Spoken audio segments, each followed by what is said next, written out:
मिली आप लोगन के। बस खाली आप लोग देखत जाए कैसे।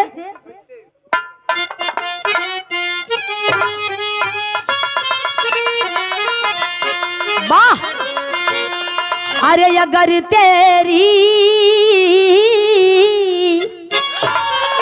है सुनबा, अगर तेरी मोहब्बत का सहारा मिल गया होता,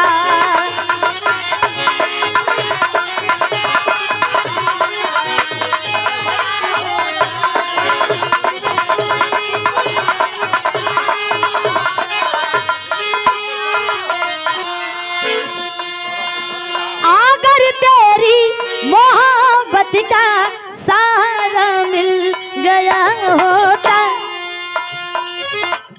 अगर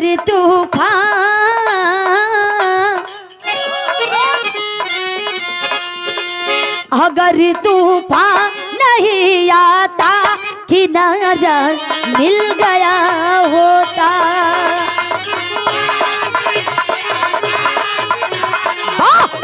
आरा जिया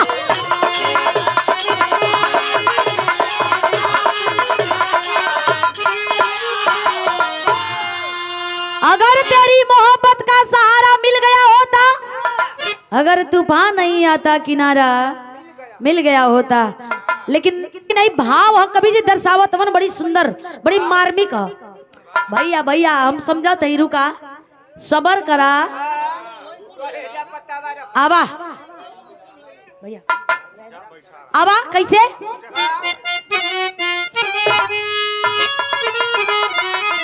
ए अरे बुरा कर्मो बुरा कर्मों का दुनिया में बुरा अंजाम होता है, बुरा अंजाम होता है।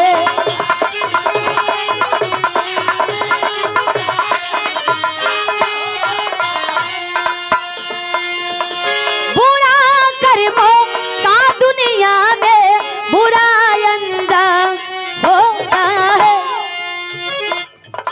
नजर जिसकी ये नजर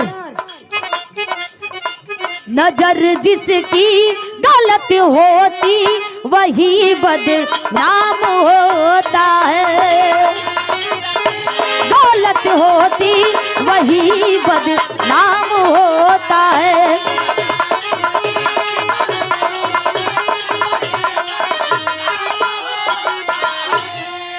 नजर जिसकी गलत होती वही बदनाम होता है।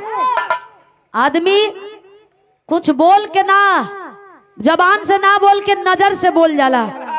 कहल जाला कि नजरिए आया नजरिए कया, नजरिए नजर के नजर से मिलावे ले, नजरिए के मारल के हो बचियो ना पावे ले। नजर का मार जब नजर का वार हो जाला केहू बच ना पाई। लेकिन ए भैया गौर करेंगे विक्रांत राजा उनकर बिटिया बेला तो उनकी 16 बसंत के पार कर गई। जवानी के तहलीज पर जब कदम रख ले हई तब चिंता का विषय बन गई कि बिटिया जवान हो गई है, शादी ब्याह कई दहल जाओ। तब पुरोहित जी के पतरा देखे बदे बुलावल गई, आज्ञा दहल गई कि पुरोहित जी हमरे राजमहल में आवे पतरा देखे बदे हमरे बिटिया के जन्म कुंडली मिलावे बदे।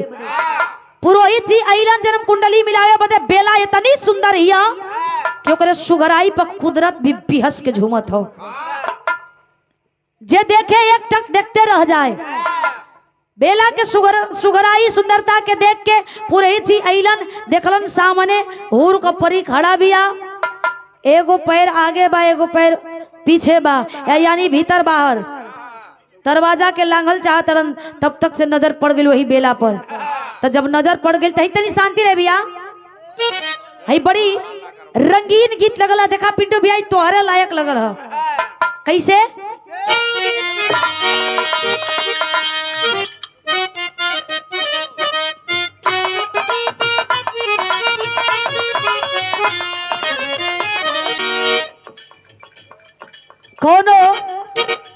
लड़का कोनो लड़की के ऊपर बोली बोलता कहता का ए जान मारे ललका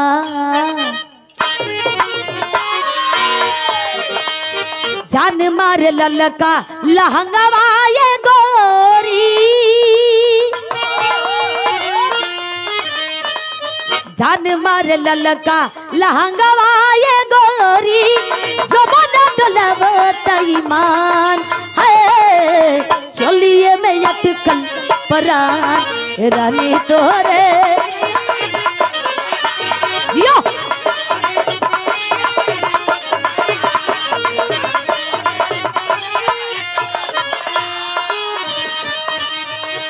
लेकिन आई देखबा खरत का हुआ पुरोहित जी देखी के सूरतिया देखी के सूरतिया वो सुघर बेला की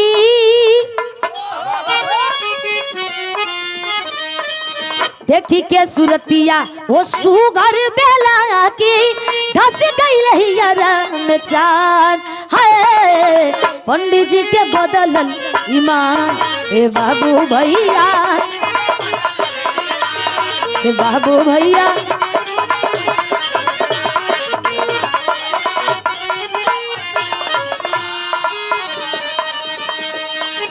ईमान बदल गई।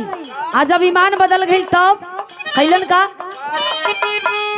ए हुस्न के सगरवा में पंडित डूब गईले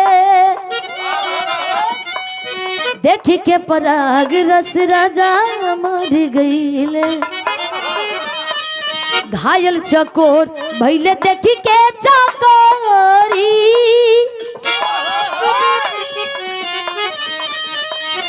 घायल चकोर भैले देखी के चकोरी लागल नजरिया के बान है पंडित जी के बदलल ईमान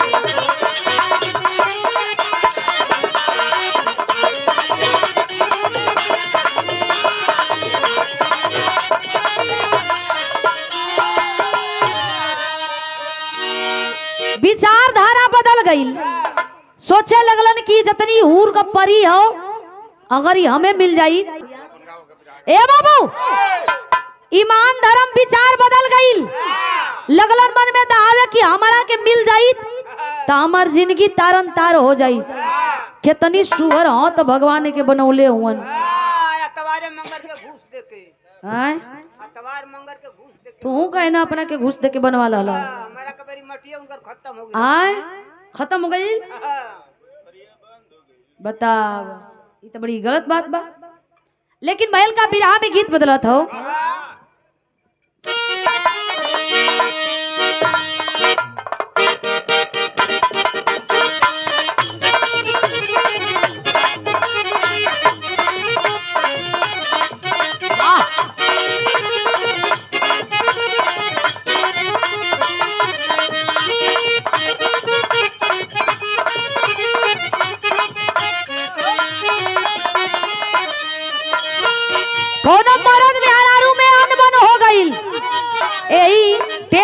चरपाई वाला खटिया रहल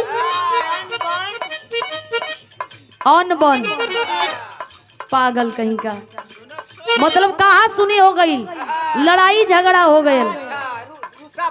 हाँ रूसा रूसी ए भैया सूते में खटिया में तनकी सा सकेता हो गई आ सुतले में मेहरुआ मर्दा के केहू नाट देलस। मेहरुआ रहल देही जागर से तनी बरियार मर्दा ही नहीं नियन कमजोर रहल।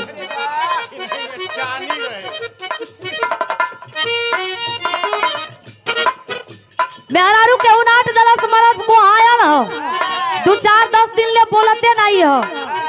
आ जब नहीं बोलत हो मेहरारू बेचारी जाके अपने पड़ोसिन से कहती है कि का बताएंगे सखी अरे जवन न गति वो दिन का हो गयल बा कि कह तो हमरा लाज लागता का कहलस अरे हो गई गलती अंधेरे में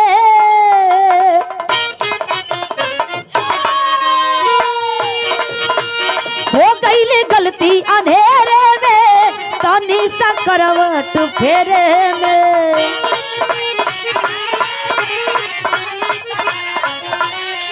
वाह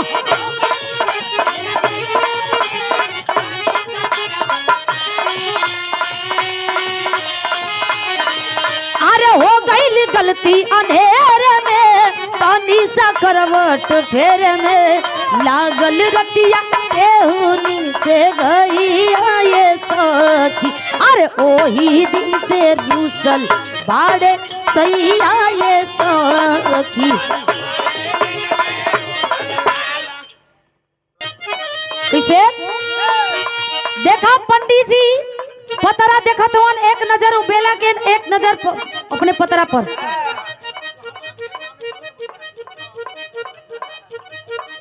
अरे वाह ये अध्यक्ष वही इन्हें कोई इनकरा चलते न बोली भैया। वाह हाई बोल ले एक बात बोल देती हाई बोल ले ए मर्दवा रुका आओ पंडित जी टाका भिड़ा दलन कलंक सुना ये तो आर बिटिया तो एकदम कलंक नहीं हो कलन का राजा साहब कान लगा के ध्यान से सुनो तुमन का। अरे नागिन बाकुल के कुल छानी हो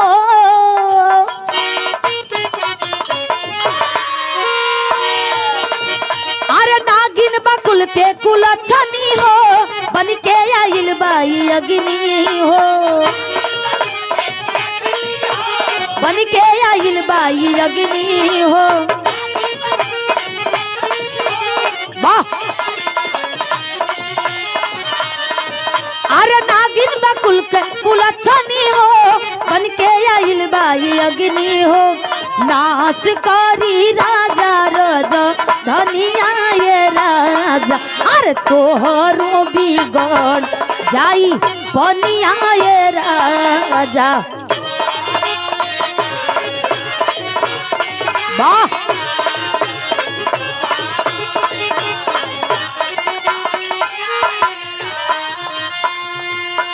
कलन की तोहर बिटिया अगर कुछ देर तक रुका तोहर बिटिया अगर कुछ देर तक रहल तोरे राजधानी के क्षति पहुंचा दी नाश हो जाई।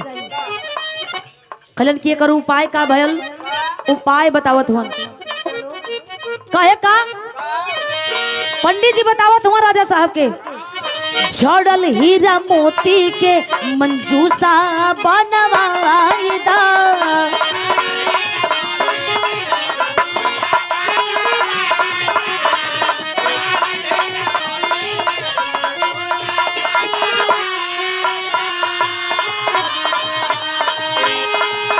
ओही में भर के गंगा जी में बहवाईदा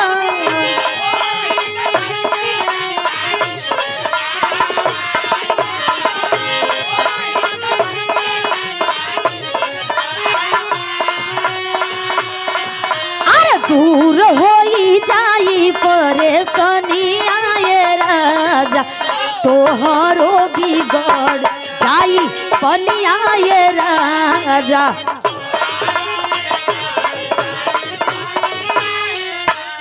आखिरकार ओ बेला बिटिया के मंजूसा में भरे खातिर के सलाह देत हुवन खूब सुंदर मंजूसा भी बने खातिर के चल गए तैयारी हो गई।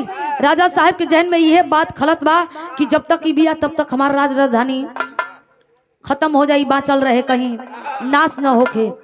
तो देखा विराह में गीत बदला था कौन गीत है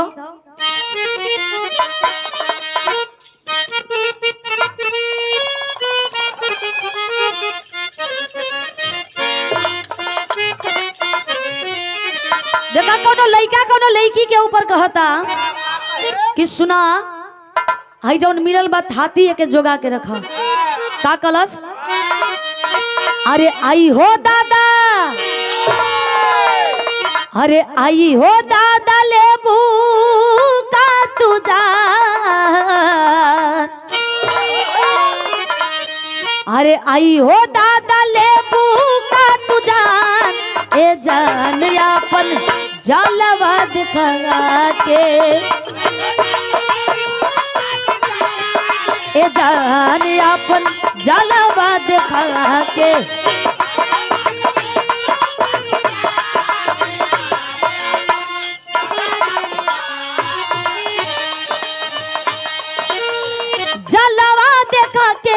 अपन जलवा दिखा के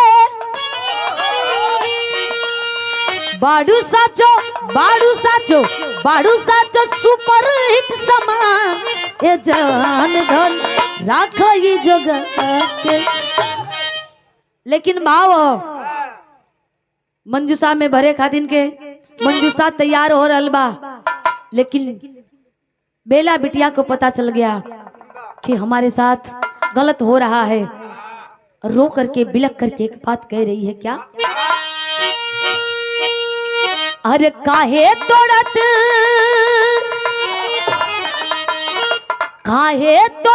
बाड़ा प्रीत प्यार ए बाबू अपन बेटी जन्मा के।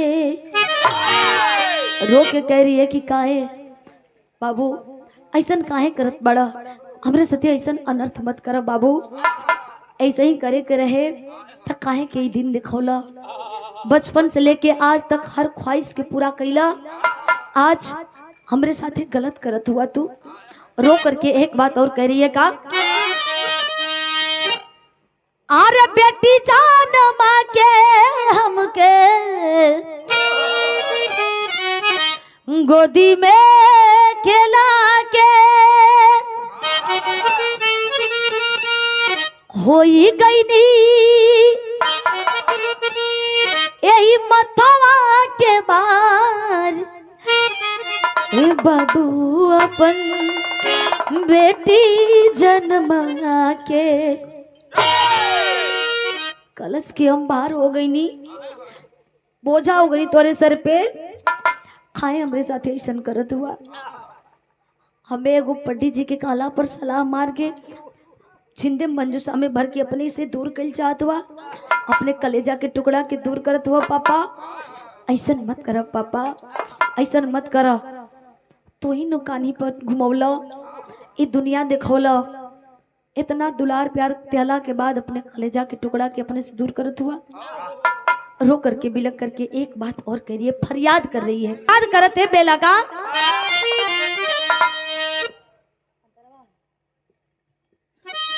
आरती जानी अनधान दहेज में रुपैया, आर कोई सुंदर बर देख के कदी हंस गैया। अरे चली जाई, अरे चली जाई डोलिया हमार ए बाबू अपन बेटी जन्मा के।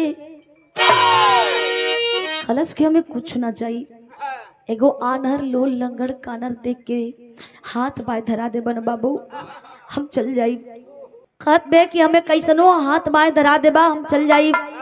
बिटिया और गाय एक जैसन होली दोनों, ई बिटिया गाय हो जकरे हाथे पगहा धरा देबा, ई ना समझते कि कसाई है कि का है।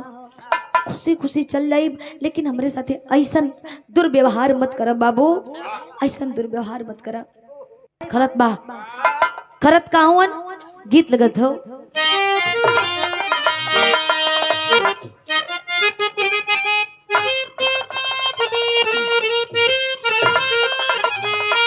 देखा कौन मेहरारू कहतिया कि तू तो जाके ओरे छानी काटत हुआ। अब जहाँ समझ ला अपने से बोल गईलन, काट गईलन चानी, देखला कहते का? अरे मन कर सिलवट पे लोड़ा से, जमाना का रहल का हो गई, जमाना रहल की सिलवट पे लोड़ा से मसाला पिसाए, चटनी पिसाए, एक घरे चटनी धनिया के पिसाए तो दूसर का घरे गमक जाए। आज का जमाना हो गया भाई भैया, मिक्सर जार में सब कुछ डाल के बटन दबा दल, एक के बारी में पिसा गए है ना। सही कहता रहा, पहले के जमाना रहल कि नाचे वाला नचनिया बहरे से आवा, खाना बनाए वाली घर कर, अब खाना बनावे वाली बहरे से आवत है कुल नाचे वाले पूरे घर में हो गए वहाँ। पहले के जमाना रहल कि लोग खाना खाए घरे तो बहरे जाए सोच करे। आज के जमाना कि बहरे ठूस लेते हुआ घरे आके समझ ला। लेकिन कहना बका ए अरे मन कर सिलावट पे लोड़ा से पूछ दी जवानी रजऊ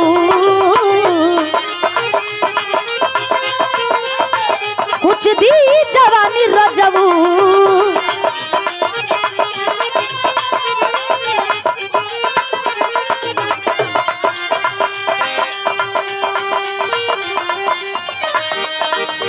मन कर सिलावट पे लोड़ा से कुछ दी जवानी रजऊ तकवना सावत संग कट तरचानी लगा के मच्छरदानी रजऊ तो ना सावत संग कट। राजा साहब करत कावन अरे नाही मनले मन के तूफान आवाऊ कई देले नदानी बाबूजी कई देले नदानी बाबूजी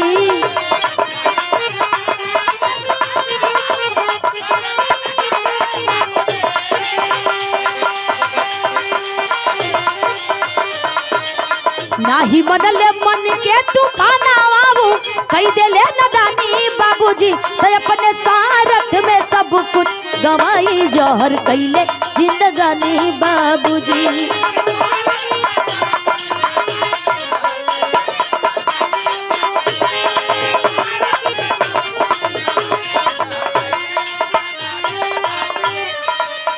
अपने मन के भड़ास के ना रोक पौलन बेला बिटिया के खातिर मंजूसा बनवा के लिया दे हलन आ मंजूसा में भरे खातिर के घसीट के लेके घरवा में से अंगनवा में लेके आवत हुन भैया पकड़ के घसीटत हुन घसीट के लेके वो मंजूसा में भरे की कोशिश करत हुन का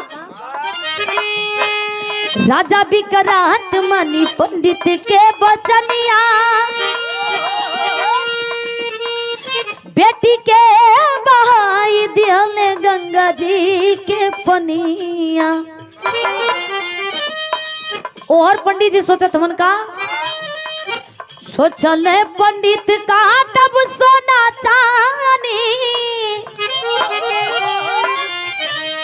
आरस लूटब मान मानी बाबूजी तो अपने स्वार्थ में सब कुछ गवाई जहर कैले जिंदगानी बाबूजी जहर कैले जिंदगानी बाबूजी।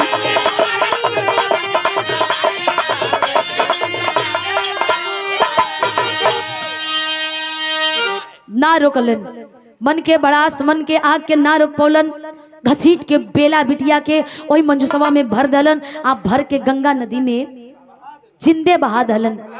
बारे एक पिता दूसरा के बात सुन के अपने बिटिया के साथे ऐसन व्यवहार करत हुन थोड़ा भी दया ना आवत हो रूह ना कपल करेजा दहलत हो। बेला सोच रही है मन ही मन की बा भगवान ई जिंदगी देवे से पहले मौत काहे ना दे दहला आज ई दशा ई दुनिया त ना देखे के पड़ी ऐसन स्थिति तो हमारे साथे ना आयत ऐसा नौबत त ना आई लेकिन भयल का और पंडित जी रसमलाई चाबे के फेरा में हुवन तो हमारे विराह के आखिरी गीत लगा था बड़ी मिजाजी गीत है कैसे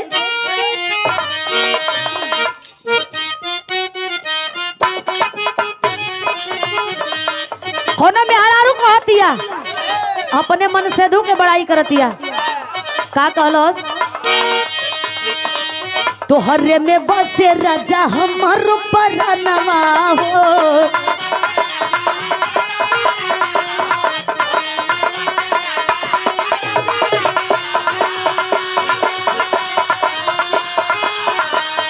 रात दिन रहे बस तोहरे ध्यानवा हो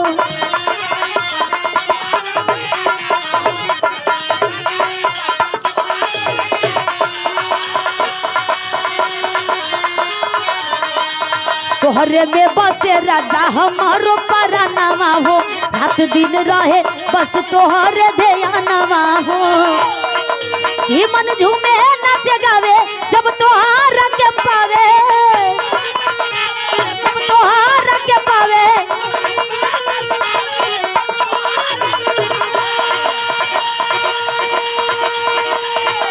ओ मन झूमे नाच गावे जब तोहार के पावे, बड़ा नीक लागे राजा तोहर संगवा हो। हम पिया जी के पत्थर तिरियावा, पियावा हमार पट जगवा हो। पियावा ए भैया हमरे नियम हमरा पर लागू करत बा, लेकिन ए भैया आखिरकार खरलन का पुरोहित जी और सपना सजवले हुन। का सजवले हुन? अरे पंडित पुरोहित भैले फूली के पकौड़ी हो,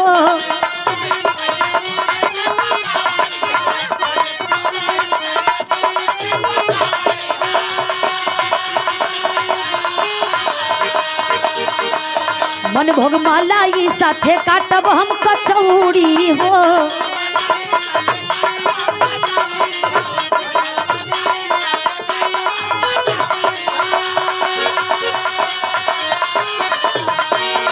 कि सागर सरिता को हुई संग, उठी से दिया पे तरंग, उठी से दिया पे तरंग।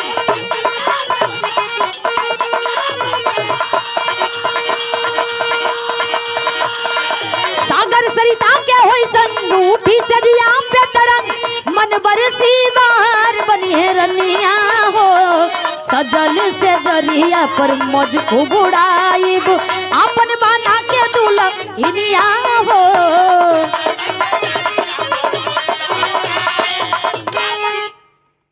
ए भैया सोचत हवन हार फूल से सेज सजा के, सोचत हवन कि बेला बह के आ जाई, मंजूसा ऊपर ले आके दुल्हन के रूप में सजा के एक करी बाद हम ओकरा साथे बतियाई। कहलन का विधि के विधानवा के कोई नहीं जाने, का होई दुनिया में भाई। खागा से कोयलिया के मेल नहीं हुई है, आर के तौनो पई है सुघराई। भपंदर के तनो करी सिंगार, सोभी नाही राम के हार।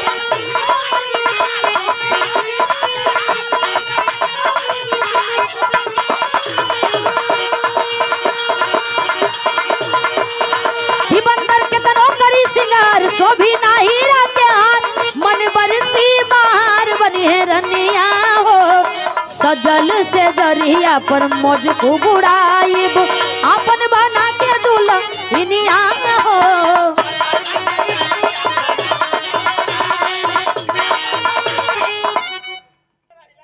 हिलावे में तो गिर गिला है 3-3 बारी, अब कितना हिले बा है ना। ए भैया आखिरकार यार सपना सजवले हुवन, लेकिन कवि जी कितना बढ़िया लाइन लिखलन कि बंदर केतनो करी सिंगार, शोभिना हीरा के हार। बानर के मुंह के नरियर ना शोभेला, ओका जानी आदि का स्वाद।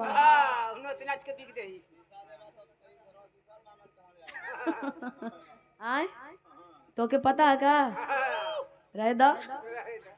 ए भैया प्यार हो ही ना बिगड़ जाई पनिया हो, इहो डर बा कि कहीं हमार धर्म न भरभस्ट हो जाए। धर्मो बचल रहे, कर्मो कले ही कुल हो जाई। लेकिन बार स्वार्थी दुनिया, एक पिता स्वार्थ में आकर के मतलब साध करके अपनी बिटिया को गंगा नदी में बहा दिए हैं। उधर पंडित जी आस लगा करके बैठे हैं। दोष सुनकर नहीं खे, दोष अपना में बा। लेकिन भैया हो यहाँ टेरी के भाव हो।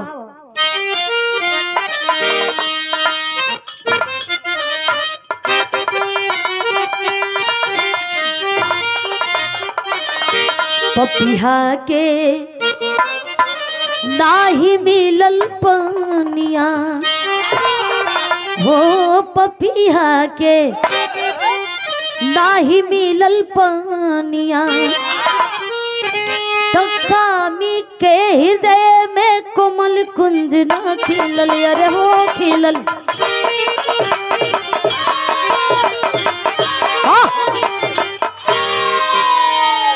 सारा विराह के निचोड़ ऐजे मिल गई पपिया के नाही मिलल पनिया कि कामी के हृदय में कोमल कुंज ना खिलल पपिया के नाही मिलल पनिया जिसका रक्षक है परम पिता वह डूबा नहीं मझधारों में जिसका रक्षक है परम पिता वह डूबा नहीं मझधारों में दुष्टों की कश्ती डूब जाती साहिल को छोड़ किनारों में। अगर विचार साफ बा तो बीच धारा में बहुत रहब तबो बचे पर होइबा तो बच जीबा आ नियत अगर गंदा बा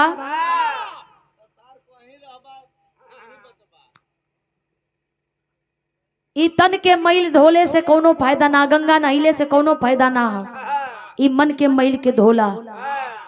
लेकिन ए भैया आखिरकार दूसरे राज्य से राजा का पुत्र अपने दोस्तन के साथ में शिकार खेलत आयल हवन जंगल में वही जंगलवा में शिकार खेलत आयल हवन। धीरे धीरे धीरे दोपहर भयल प्यास लगल तब पानी के तलाश में निकलल हवन। कुछ दूर जाके गंगा नदी मिलल आ जब गंगा नदी मिलल तब पानी के तलाश में नीचे तक उतर के गईलन अरार से नीचे उतरलन उतर के जाके पानी के हिलकोरा मार के आ अंजुरिया से उठा के पनिया मुहवा तक लगावत हुआ। तब तक से सामने देखलन कि चमचमात मंजूषा आवत बा पानी वह छोड़ देलन अपने मित्रन से कहलन कि मित्र इसमें आखिरकार है क्या मेरा मन मेरा दिल कह रहा है कि इसमें बहुत बेशकीमती चीज होगा दुनिया की सबसे खूबसूरत चीज इसमें होगा आप इसे ऊपर लाइए। अपने दोस्तन के आज्ञा दे करके मंजूषा के ऊपर ले अलन आ ऊपर जब ले अलन तो मंजूषा खोलल गई आ मंजूषा जब खोलल गई ए भैया तो देखलन तो साक्षात हुर का परी अप्सरा बन के वही मंजूषा में पड़ल बिया जिंदा। आखिरकार बाहर निकालल गई अब बाहर निकालल गई तब भैल का भैया आल्हा लगत है।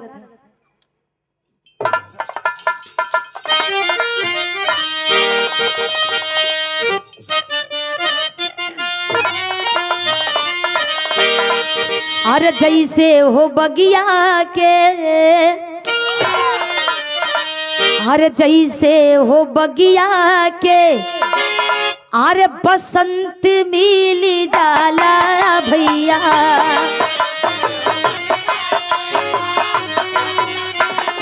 बहुत अच्छे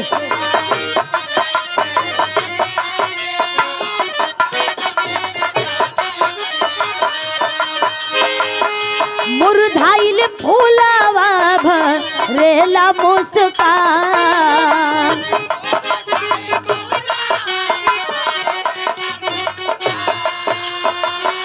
जैसे हो रजनी के या जोर मिल जाला बाबू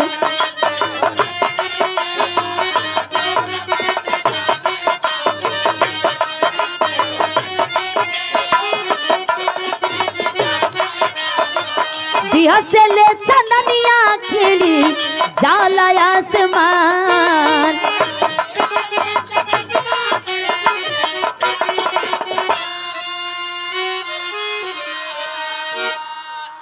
जैसे रजनी मतलब रात ही छीर के जब सुबह होला उजाला होला तो लोगन की लगेला कि एक दिन और जिए के मौका मिल गई बा हंसी खुशी से। लेकिन ए भैया अगर मुरझात फूल में अचानक पानी पड़ गयल तो एक नया जिज्ञासा जग जाला। लेकिन ये फूल इतनी मासूम होला कि छू देव तो कुमिला जाई लेकिन एक पता ना होला कि हम यहाँ से टूट के जायब तो ये अर्थी पर जायब या केहू के सर के ताज बनब कहाँ जाई हमें ये फूल के पता ना होला कि आखिरकार हमें अर्थी पर डालल जाई कि कहीं केहू के शोभा बढ़ावल जाई। लेकिन भैया हो भयल का अरे वैसे राजकुमार के अद्भुत अरे वैसे राजकुमार के अद्भुत मिलल बा रोशनिया बाबू।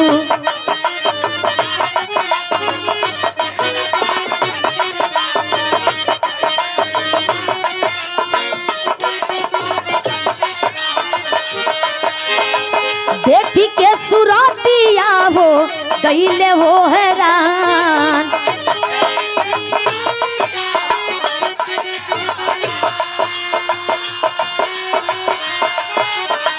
घटना के बतिया तवली सब बेला बाबू।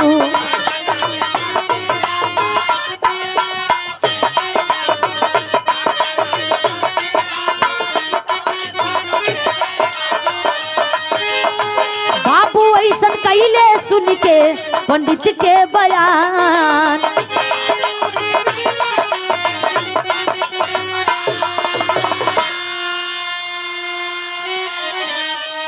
घटना स्थल पर सारा बात के बेला बतौलीन कलिन की हमार ई गति पूछत हुआ कि के कैलाओ, कोई दूसर ना कोई गैर ना, अपने तन से जन्मावल एगो बाप दूसरा के बात में आके हमारे साथ ऐसा व्यवहार के लिए बड़न। बारे बाबू कलेजा दहल गई। वाह, सोचले भी ना रहलीन कि इतना मतलबी दुनिया बा, इतना मतलबी आपन लोग हो जाइए। सही कहल गई है कि दूसर ताना मारेला तो सहे के क्षमता होला, लेकिन जब आपन ताना मारेला तो आदमी टूट के बिखर जाला। ए भैया कलन की बस बस जैसन हमें तलाश रहल ओ से बढ़ के तू हमारे खातिर मिलल बाड़ू। अब तो है वो जगह पर गईले का कोनो जरूरत नहीं खे। बेला के साथ में बातचीत कैलन कलन की अब जवन भइल तवन भइल। सिंदूर ले जाके वही मंदिर में उठा के, बगलिए में मंदिर रहल भगवान भोलेनाथ के, उठा के सिंदूरवा वही मंदिरिया से मंगिया में पैरा दलन। कलन की आज से तू हमार रानी हो गईलू, अब तोरा कहीं गईले का जरूरत नहीं के। बहुत जौन भटके के रहल भटक ले लू। लेकिन वो मंजिसवा में कैल का जाता शिकार खेलत दौरान एक भालू के अधमरा गिरौले रहलन मार के। अपने दोस्तन के साथे जाके उठवा के भलुइया के लिया के वही मंजुसवा में भर दलन। और जब मंजुसवा में भर दलन, भर के बंद करके और फिर गंगा नदी में वहां से बहा दलन। और वहां से जब बहलन तब जात जात जात जात पहुंच गई कहाँ, जहाँ पंडित जी कुटिया लगा के अपने चेलन चपाटियन के साथ में इंतजार में हवन कि कब तक मंजुसवा आवेला। तो वहां पहुंचा था मंजुसा। जब ऊपर लेकर देखल गई, ऊपर खींच के लावल गई मंजुसा के, अपने चेलन के बोल के ऊपर ले अलन। खलन के ले जाके वही कुटिया में बंद कर दा। आज सिटकिली बाहर से भी बंद होए के चाहिए, अंदर से हम तो बंदे कर दे। आज तू लोग यहाँ से चल जा। लइकवा कुल कहलन कि गुरुजी हमनों के बारी आई ना। खलन काहे ना मिली, गुरु आई तो प्रसादी देबे करब। ए भैया आखिरकार बंद करके कुछ दूर कुल चेला चपाटी चल गलन। और वही में पंडित जी उछड़त हन, 3 पोरसा पर उछड़त हन।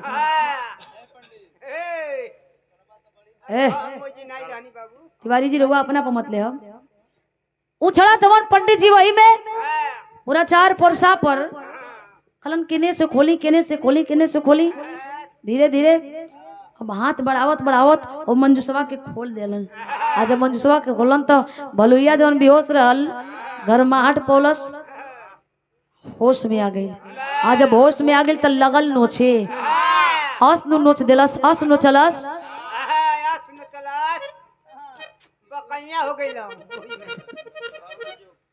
अस नोचलस की कबो उनके नोचवावे खातिर छोड़लस नहीं। प्लस की ला जिंदगी भर खातिर के प्रसादी ले लिया। दांत चियार के में पंडित जी पड़ल हवन। तब चेलवा चपटिया को लेना कहला कि खोलिए, हमनो के बारी आई, खोलिए। तो वो तो पंजा मारत है, भलुइया पंजा मारत है दरवाजा पर के खुले। हम बहरी निकली, बहरिया से सीट के लिया खोलत हम, तब तक गर्जल कहला कि लाखों पाई बाबू, हई जान बच रही। तब बंद करके फिर भगला कुल। तब भैल का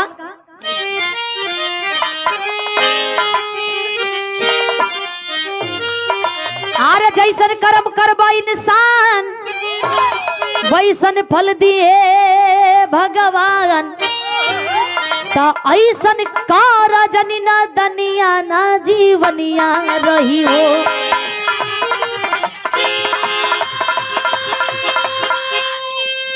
जैसन कर्म करबा इंसान वैसन फल दिए भगवान। ऐसन करा जिन नदनिया ना जीवनिया रही हो। ऐसन नदानी न करे के चाहिए जानबूझ के। लेकिन कहत उनका अरे बुरा कर्म का बुरा नतीजा मिलेगा एक दिन भाई।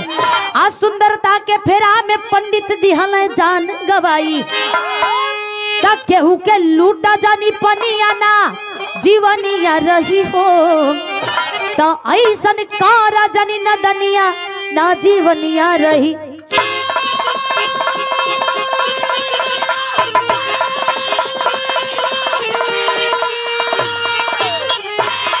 बहुत अच्छे।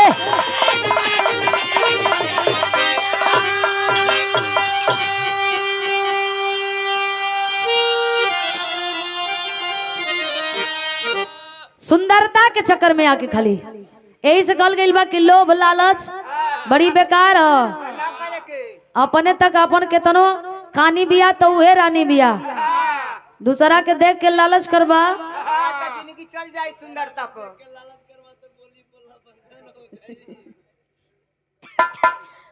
अपन भले केतनो बढ़िया होके लेकिन दूसरा के भले केतनो खराब होके न चुप रहा बा। चारों दिन का ना नहिले होके लेकिन कहिया कि हाँ तो गजब तू गुजर रू ना तो गजब सेंट गमकल है।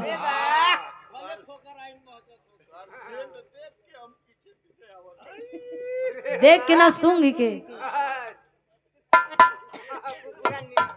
ऐसे कल गई बा कि अपना फायदा खातिर दूसरा के कायदा ना बिगाड़े के चाहिए।